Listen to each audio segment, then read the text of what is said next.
Bonjour à tous. Bonjour à tous. Nous nous retrouvons aujourd'hui pour parler de la perte de sens chez les enfants. Et oui, on va parler de en ce moment, on sent que les enfants sont... Alors, nous, adultes, nous sommes déjà très perdus dans cette période de transition. C'est d'autant plus fort chez les enfants, en ce moment, cette quête de sens, cette perte de sens. Et ce qui est descendu en langage des oiseaux, c'est qu'il fallait comme reconnecter les sens, les cinq sens, pour retrouver les sens et ainsi retrouver le sens de la vie sur Terre, en tout cas le chemin d'incarnation, le but de l'incarnation pour les enfants. En fait, ils sont en grand questionnement. Pas tous les enfants, mais une bonne partie des enfants sont en questionnement. Les enfants, comme certains adultes d'ailleurs, ont besoin de retrouver les sens pour retrouver l'essentiel et Oui. aller à l'essentiel. Et on va vous parler des enfants, mais dans toute cette vidéo, vous allez peut-être ressentir que c'est votre enfant intérieur aussi qui parle à travers tout ça. Voilà, on va vous parler des enfants qu'on nomme souvent atypiques, zèbres, au potentiel, TDAH, enfin voilà, toutes les étiquettes qui sont mises sur ces enfants qui justement sont en recherche de sens et ont des sens très très développés, des capacités aussi qu'ils n'arrivent pas à comprendre et il faut les aider, nous en tant qu'adultes. Qui aussi ont traversé des choses comme ça. Et il faut les aider à trouver des nouvelles ressources pour qu'ils puissent vraiment être sur leur chemin. Alors, ce qu'il faut comprendre, c'est que nous, en fait, quand on est passé par là, finalement, on est plutôt bien rentré dans ce qu'on nous demandait, malgré qu'on soit des personnes neuroatypiques. Maintenant, avec l'élévation de la Terre et l'arrivée de la nouvelle Terre, les enfants, ils arrivent déjà en fait avec des choses que nous, on n'avait pas, enfin que moi, j'avais pas en tout cas quand j'étais plus jeune. Mais du coup, c'est aussi très remuant pour eux. Et en plus, ils ne sont pas forcément compris. Et c'est compliqué, les parents sont très démunis face à ces enfants qui sont perdus et qui sont en perte de quête de sens. Et le sens, la notion de sens est quand même très importante parce que le sens, c'est ce qui donne aussi lien avec la vie et qu'on doit trouver sa place, même si en ce moment, on est dans un entre-deux. Et je pense que nous, notre rôle aussi, c'est d'aider ces enfants à trouver un sens dans cet entre-deux. Parce que nous, on a trouvé finalement le sens à notre vie, on a trouvé notre mission de vie, et que ces enfants ne trouvent pas forcément leur compte dans un système comme il est proposé à l'heure actuelle, un système qui finalement n'est pas forcément, qui ne peut pas d'ailleurs certainement se permettre d'être à l'écoute de tous ces enfants neuroatypiques. Nous, on est amené à croiser de plus en plus, on met sur notre chemin d'ailleurs, de plus en plus des enfants neuroatypiques et qui sont complètement perdus dans leur vie, paumés. Et les parents sont complètement démunis et c'est même, ça peut être même très angoissant pour les parents et ça peut être même, il y a peut-être à côté même un deuil à faire pour les parents, des projections qu'ils ont pu avoir sur leur propre enfant par rapport à l'avenir de leur enfant et d'amener une sécurité finalement, puisque c'est aussi le rôle des parents, d'amener une protection et une sécurité à leur enfant pour leur avenir. Sauf que là, comme on est sur un monde en transition, les données ne sont plus les mêmes. Donc il y a quand même la notion de... les familles aussi doivent faire quelque part une mise à jour, les parents doivent aussi faire une mise à jour. Les enfants sont déjà presque prêts, eux, finalement, pour cette mise à jour. Donc là, déjà, ça peut créer aussi un décalage. Et notre rôle, c'est aussi d'aider les familles et d'aider ces enfants qui sont neuroatypiques et qui ont besoin surtout d'entendre qu'ils ne sont pas seuls. Et quand ils entendent finalement nos témoignages, ils se disent « Ah, ouf, je ne suis pas tout seul. Il y en a d'autres qui vivent ça, même si... ces autres n'ont pas forcément le même âge, mais nous on a acquis l'expérience aussi à travers tout ça et on a expérimenté pas mal de choses et du coup on peut aussi du coup aider ces enfants et les accompagner pour les emmener vers leur mission de vie. En fait, c'est pas les mêmes vibrations dans les années, allez, on va dire 70, 80. On n'est pas sur les mêmes vibrations, les mêmes fréquences des enfants qui sont arrivés à ce moment-là que des années maintenant 2000, 2010, 2020, voilà. Il y a des fréquences vraiment différentes. Et c'est comme si tout était juste dans cette transition vibratoire au niveau de la Terre et du coup de l'humanité. Et que notre génération, à nous, elle est là pour préparer le terrain. Et c'est pour ça qu'on a pu mieux s'adapter à un système qui était peut-être très enfermant finalement dans la personnalité de chacun. On ne pouvait pas être vraiment dans notre individualité dans notre enfance parce que c'était comme ça et qu'on était... c'était des codes et on pouvait s'y adapter. Plus ou moins, mais en tout cas, il n'y avait pas comme aujourd'hui une explosion des enfants hors système. C'est vraiment, alors il y en a beaucoup qui vont voir ça comme un manque de cadre, quelque chose. Alors oui, il y a le côté anxiogène actuel de la société dans laquelle on est, et ces enfants-là sont très très sensibles. Mais justement, ils ont une sensibilité beaucoup plus développée pour nous montrer ce qui ne va pas. Il faut vraiment prendre conscience que les enfants nous montrent ce qui ne va pas dans notre société, plutôt que d'essayer de leur dire mais non, mais il faut t'adapter. C'est très souffrant pour eux. Ce côté obligatoire d'aller dans des milieux où ils sont en mal-être très profond et qui ne se sentent pas reconnus, entendus dans leurs paroles, par des parents qui ont coupé peut-être certains sens, certaines sensibilités. Et du coup, c'est comme s'ils montraient un peu la voie à leurs parents en leur montrant qu'ils peuvent aussi se connecter aux sensibles. Et donc ces enfants ont besoin effectivement d'être accompagnés sur différentes techniques, différentes méthodes qui les ramènent dans leur sens.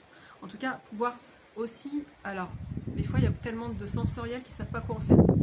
Et on peut leur donner des outils aussi pour reconnecter leur sens, mais pouvoir les canaliser et s'harmoniser avec eux aussi.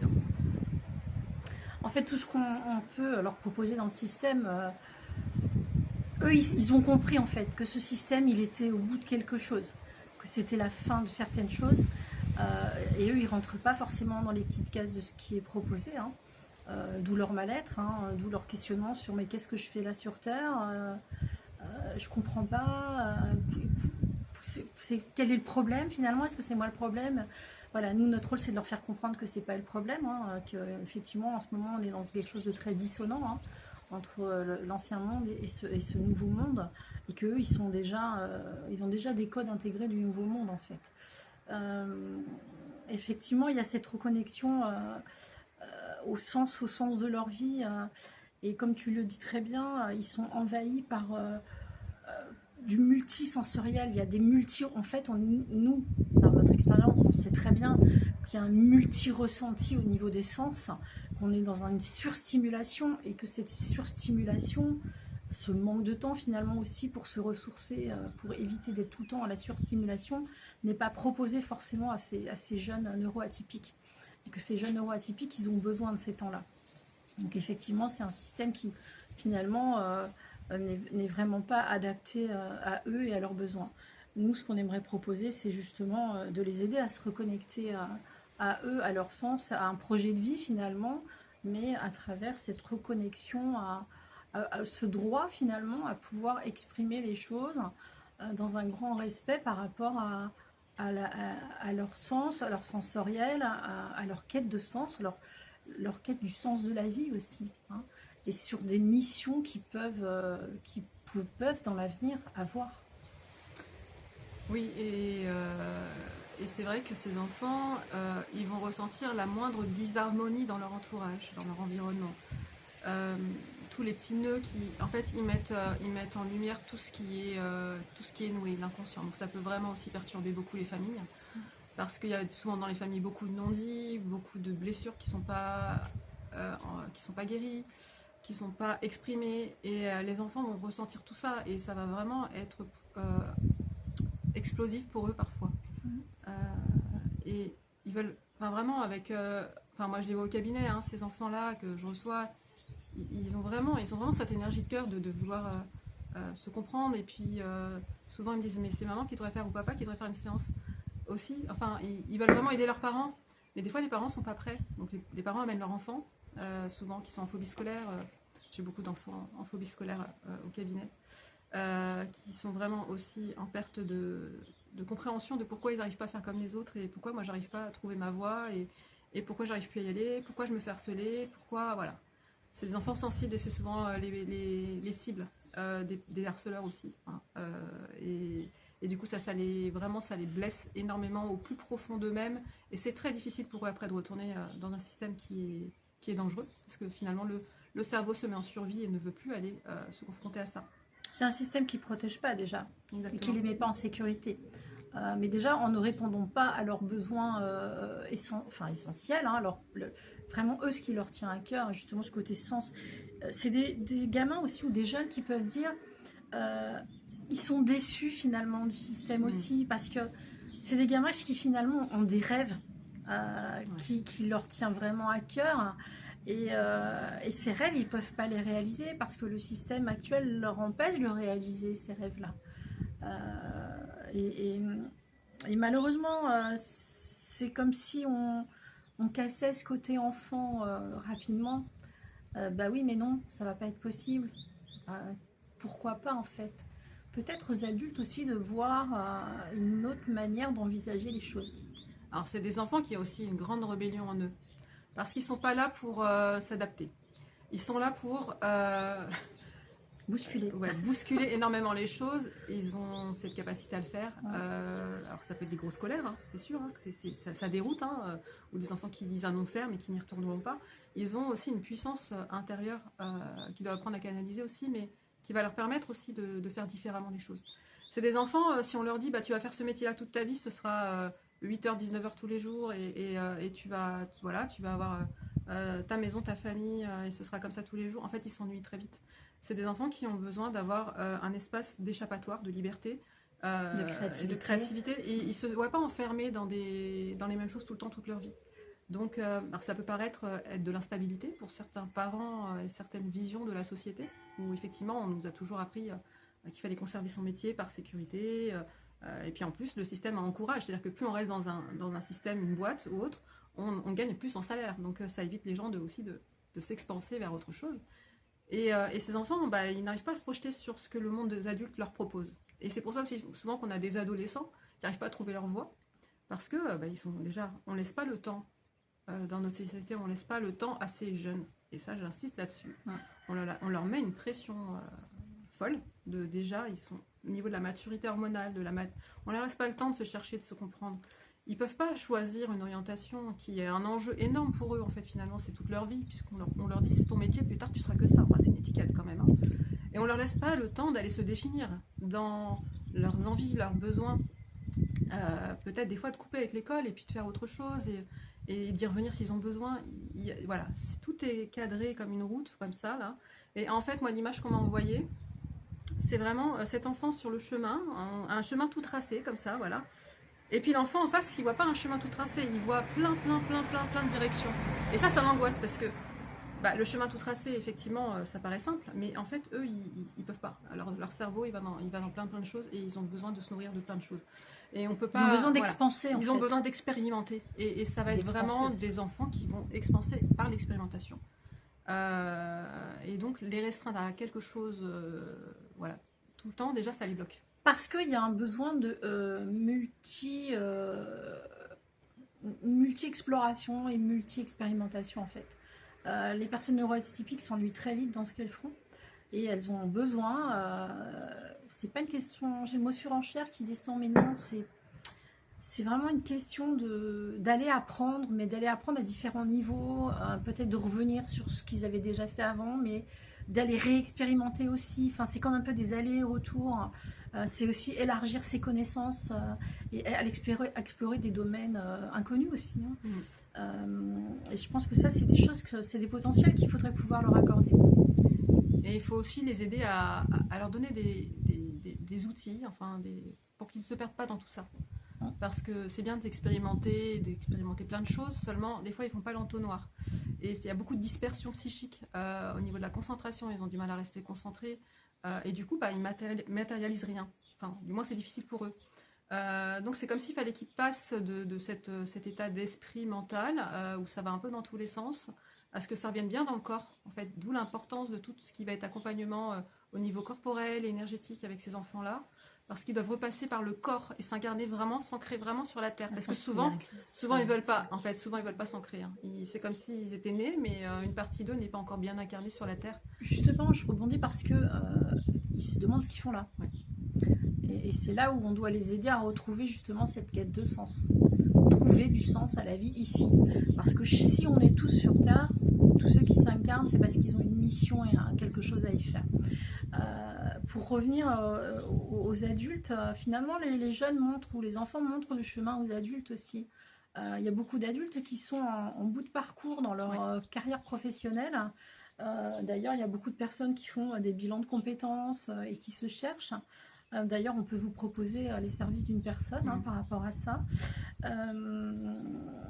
Parce que justement, ils n'ont peut-être pas eux-mêmes expérimenté quand ils étaient plus jeunes. On leur a peut-être pas lancé les choix. Carole a canalisé la notion du choix et du non-choix. Et je trouve ça très intéressant d'ailleurs parce que finalement, peut-être qu'on ne laisse pas le choix finalement. On met une pression en permanence à des gamins qui sont ados, déjà qui sont bien perturbés par cette période d'adolescence, et on leur demande de se définir à travers un futur travail. Il existe des multitudes. Pas forcément l'adolescence, on est même sur la maternelle maintenant. Enfin, c'est le petit clin d'œil. Oui, mais... enfin. Voilà. Non, mais c'est pour vous montrer qu'il y a quand même des aberrations très fortes dans notre. Il y a de plus en plus d'aberrations et ces enfants-là, ils comprennent pas quoi. Voilà. On peut pas demander à des enfants, ados et enfants encore plus petits de se projeter dans l'avenir en fait. C'est des enfants. Ça veut dire qu'ils doivent vivre aussi leurs étapes de l'enfance et à tous les niveaux. On ne peut pas projeter comment dire, de notre point de vue d'adulte, on ne peut pas projeter ça sur les enfants. Ce ne sont que des enfants qui n'ont pas la maturité d'un adulte, qui n'ont pas la maturité au niveau du cerveau comme un adulte. Enfin, à un moment donné, il faut que les choses soient claires. Comprenez que tout ce qui se dit à l'heure actuelle, c'est aussi pour venir vous réveiller. Ne passez pas à côté de ça. C'est important. C'est pour vous faire réagir. Et justement, sur ce non-choix et choix, ce qui apparaissait aussi dans ce que j'avais un peu capté, c'est qu'on ne laisse pas la place au non-choix. On demande toujours de nous positionner, de choisir ça ou ça. Et ces enfants aussi, on leur demande toujours de choisir. Et à quel moment on laisse l'espace du non-choix ? Ce temps de transition, ce temps d'instant présent, où les choses se décantent. Ce temps de maturation. C'est ça. Et vraiment, je pense que ces enfants appellent à ça. C'est-à-dire qu'il faut les ramener à l'instant présent. À s'écouter, à apprendre à s'écouter, à dédramatiser des choses, parce que tout est dramatique autour d'eux finalement. À sortir de la pression aussi familiale, parce que c'est pas que parental, la pression elle est au niveau familial beaucoup plus élargie.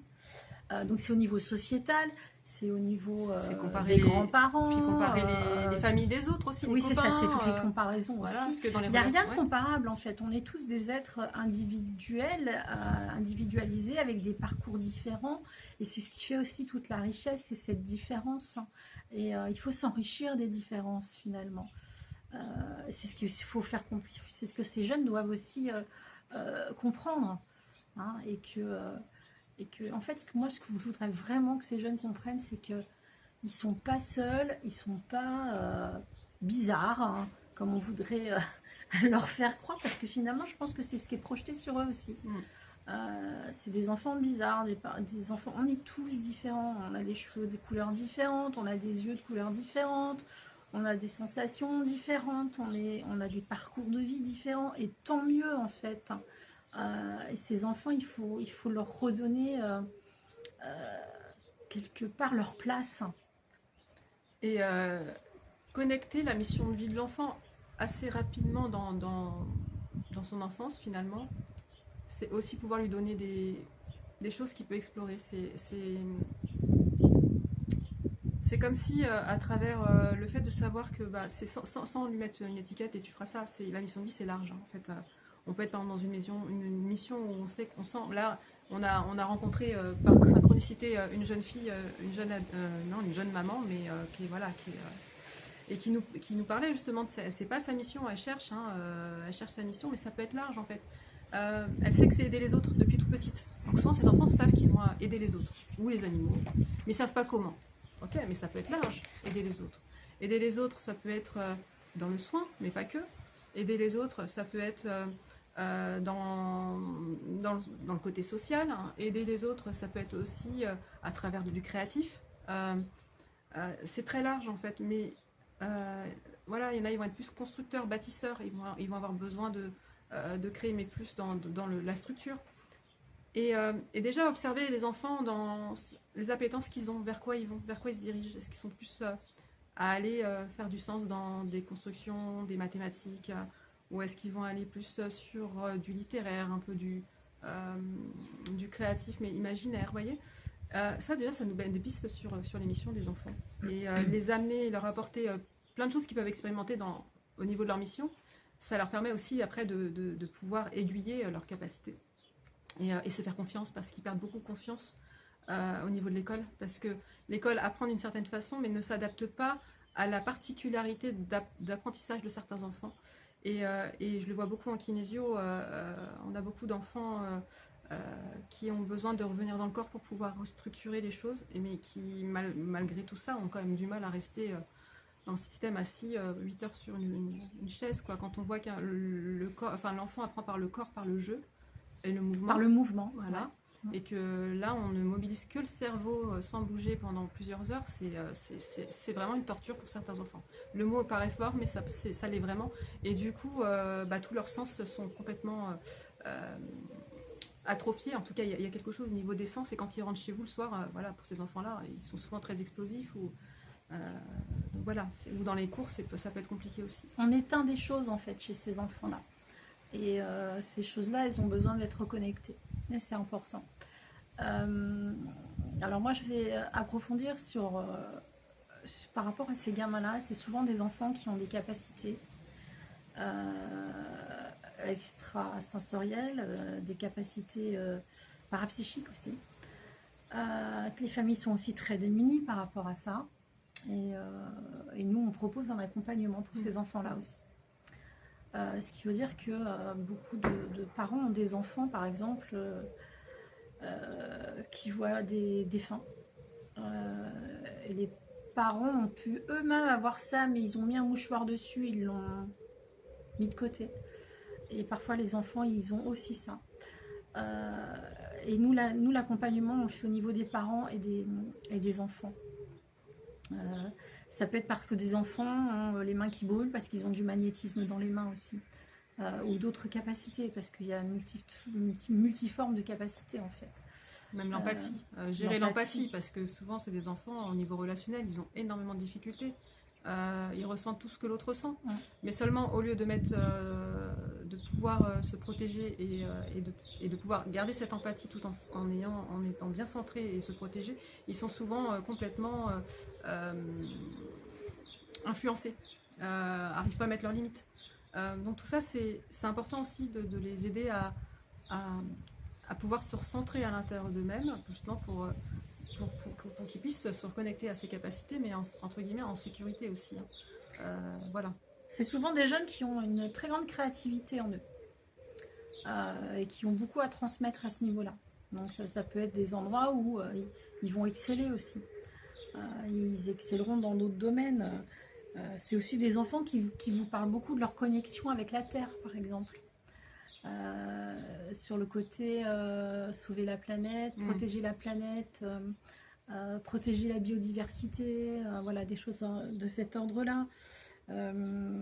C'est des gamins qui sont très inspirés dans leur cœur par tout ce qui est la paix, l'amour, la solidarité, des choses qui viennent vraiment de la profondeur du cœur en fait.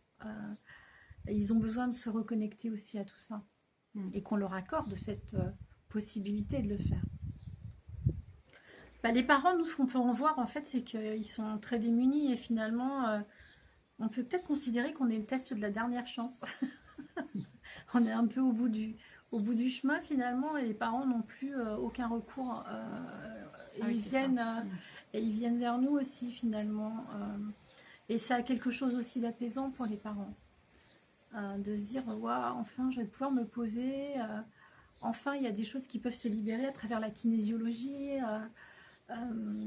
Du coup, ça vient aussi travailler des choses chez les parents, hein, puisque Carole peut vous en parler, mais je pense que tu es plus à même d'en parler. Au niveau des parents, oui, ça vient travailler souvent ce que j'explique, hein, c'est que votre enfant est une partie, alors si on parle sur le niveau quantique, c'est que l'enfant est aussi un miroir, une partie de l'enfant intérieur qui est blessé du parent.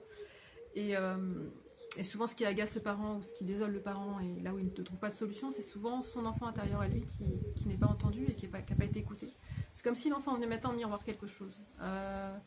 Du coup, il faut remonter des fois bien au-delà de l'enfant. Et l'enfant n'est souvent qu'une mise en lumière d'un fonctionnement général, global du système familial.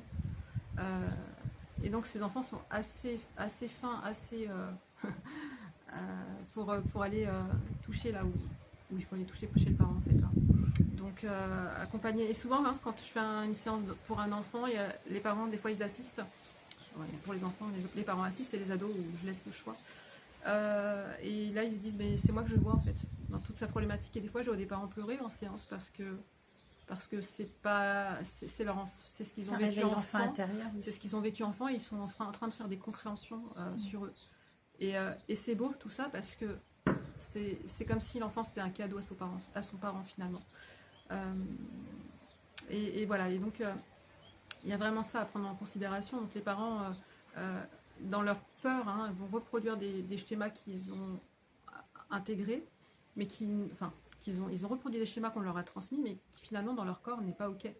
Je peux pas forcer mon enfant, je sens que c'est pas la bonne solution, mais j'ai pas d'autre solution. Et en fait, on me met la pression en tant que parent de remettre mon enfant dans le système, alors que ça va pas du tout. On me dit qu'il est ça, faut que j'arrête pas de le tester, je cours chez tous les thérapeutes possibles, orthophonistes, machin. Et ça, c'est pour les parents, ils cherchent des solutions partout. Et finalement, l'écoute au-delà... En fait, c'est comme si nous, on amenait une écoute différente, parce que... une écoute autour de l'âme. C'est peut-être ça aussi qui est différent des thérapies qui peuvent être proposées dans le système de rééducation traditionnel, c'est qu'il y a aussi le côté qu'est-ce que l'âme de l'enfant vient exprimer chez le parent et qu'est-ce qu'il a à dire finalement et comment on peut aider, voilà, en proposant d'autres choses. Et nous on est toujours en recherche, on fait beaucoup de recherches pour mettre en place des outils concrets pour les enfants parce que c'est pareil, c'est en expérimentant ces outils qu'on voit si c'est valide ou pas. Ils nous guident aussi des enfants là-dessus. Donc on est des créatrices aussi et on aime chercher, on aime comprendre, on aime créer. Les chercheuses et finalement on reconnecte aussi nos enfants intérieurs dans l'accompagnement de ces enfants pour pouvoir leur transmettre des choses qui pourraient vraiment les aider sur leur chemin. Voilà. Après le grand objectif sera de créer des ateliers pour ces enfants-là, avoir peut-être un lieu ressource, un lieu d'évolution, un lieu où ils peuvent se reconnecter aussi avec la dimension de leur âme spirituelle, leur capacité, peut-être sensorielle, voire extrasensorielle. Donc voilà, et puis surtout un accompagnement des familles dans toute cette transition qui est très compliquée.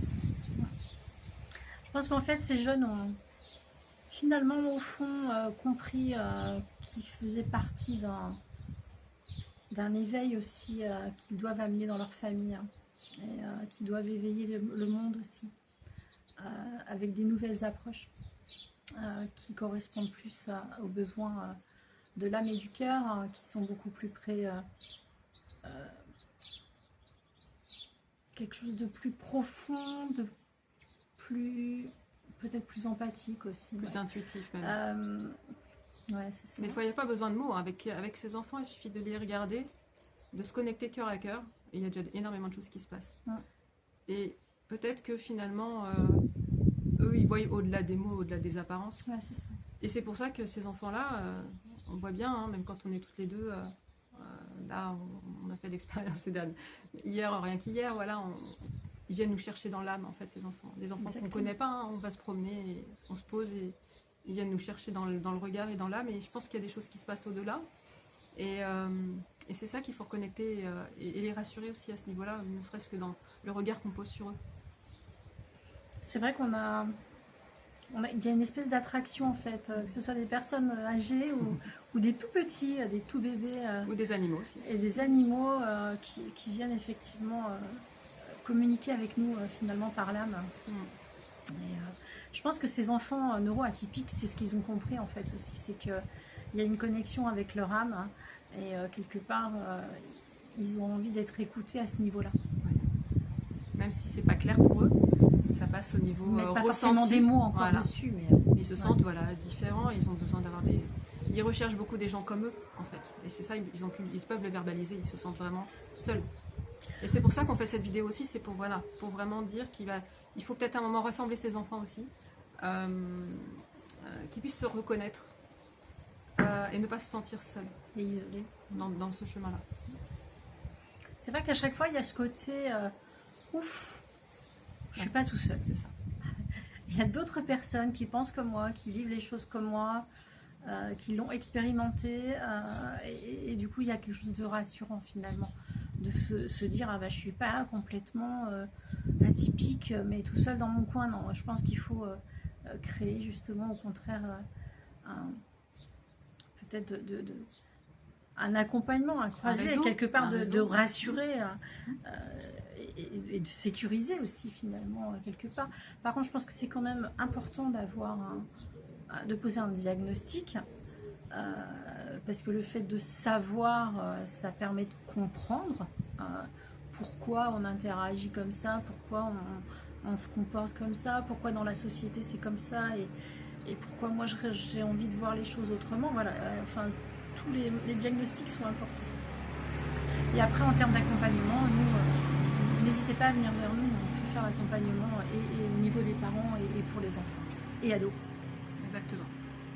Et on fait toujours même les adultes, j'ai envie de vous dire, parce que c'est ça. On fait des soins duo aussi pour les adultes. La maman qu'on a croisée hier, Carole en parlait tout à l'heure, avec ces deux bouts de chou là, elle a besoin aussi, c'est une jeune maman de 26 ans, mais elle avait besoin aussi d'entendre des choses venant de nous, et il y avait beaucoup de réassurance après l'échange qu'on a pu avoir avec elle.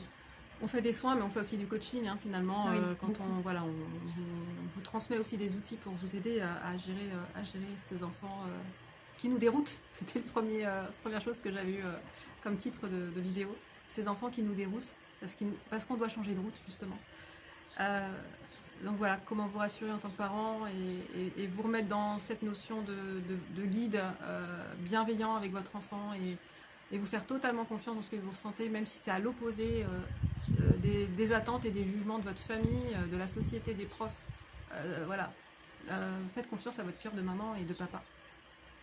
Il n'y a pas qu'une seule route de tracé, il ne faut pas l'oublier. Il faut voir les choses de manière beaucoup plus large. Faire un 360 degrés et de dire qu'en fait, il y a énormément de chemins qui peuvent être empruntés, et ces enfants, ils sont en train de vous montrer que eux, ils veulent emprunter un autre chemin en fait, et pas la route toute tracée. Et il y a des chemins qui n'existent pas encore dans notre réalité, ça c'est important de le savoir, c'est que eux ils savent que ce qu'ils veulent c'est pas là maintenant, parce que ça n'existe pas encore. Sauf que ils sont dans une réalité, certes, mais c'est pas facile parce que ils sont entre ces deux, ils savent qu'ils vont faire quelque chose qui n'est pas là, un nouveau, mais qui arrive. Et il y a une dissonance. Et il y a cet entre-deux. Donc faites confiance aussi à votre enfant, à son intelligence, à son ressenti, et essayer de l'accompagner dans ses capacités qu'il peut commencer à bien développer pour que quand il sera prêt, il puisse aller sur quelque chose peut-être innovant, parce que c'est des créateurs, des innovateurs. Donc peut-être qu'il sait qu'il doit créer quelque chose qui n'existe pas, et ça demande ça déjà pour le coup, un bon ancrage, un bon centrage, une bonne confiance en soi. Et c'est important d'apporter ça aux enfants, le retour à la confiance en eux, parce que c'est ce qu'ils ont perdu de plus, et dans ces systèmes où ils se sentent cassés, pas entendus, pas écoutés, ils perdent complètement confiance, et vraiment il y a tout ça à retravailler avec eux. Moi j'ai envie de faire un petit clin d'œil à cette jeune fille d'hier, à Ludivine et à ses bouts de chou, et on la remercie parce que ça a été aussi une très belle rencontre pour nous. Oui. À chaque fois, vraiment, j'y tiens beaucoup. Je trouve qu'à chaque fois, c'est vraiment des super belles rencontres. Et des beaux parcours et des bons moments de partage. Des beaux clins d'œil des guides aussi, des fois, dans les rencontres qu'on peut faire, parce que c'est des trucs à l'improviste, et voilà, il se passe des choses magiques parfois. On en rigole toutes les deux parce que c'est ça aussi, quand on lâche, on se laisse porter par la vie, et on se laisse porter par ce qui nous amène comme compréhension, et pour nous et pour les personnes qu'on rencontre. Donc voilà, et c'est en fait ces enfants, justement aller sur ces routes. Hein, d'ailleurs, on est en voiture, c'est rigolo. C'est aller sur des routes qui nous déroutent. Voilà. Quelque part, on se laisse porter aussi, nous, dans nos enfants intérieurs, par ce qu'on nous amène comme expérience de vie. Voilà. Et les guides nous ont déroutés. Ils nous ont changé de chemin. Et c'est un chemin qui nous a permis de faire une super belle rencontre. Ah, c'est ça. Des super belles rencontres, parce qu'il y avait les Boutus aussi. Et vraiment, on adore. C'est chouette. Voilà. On vous remercie beaucoup. Merci beaucoup. Et puis on vous dit à la prochaine. Au revoir. Au revoir.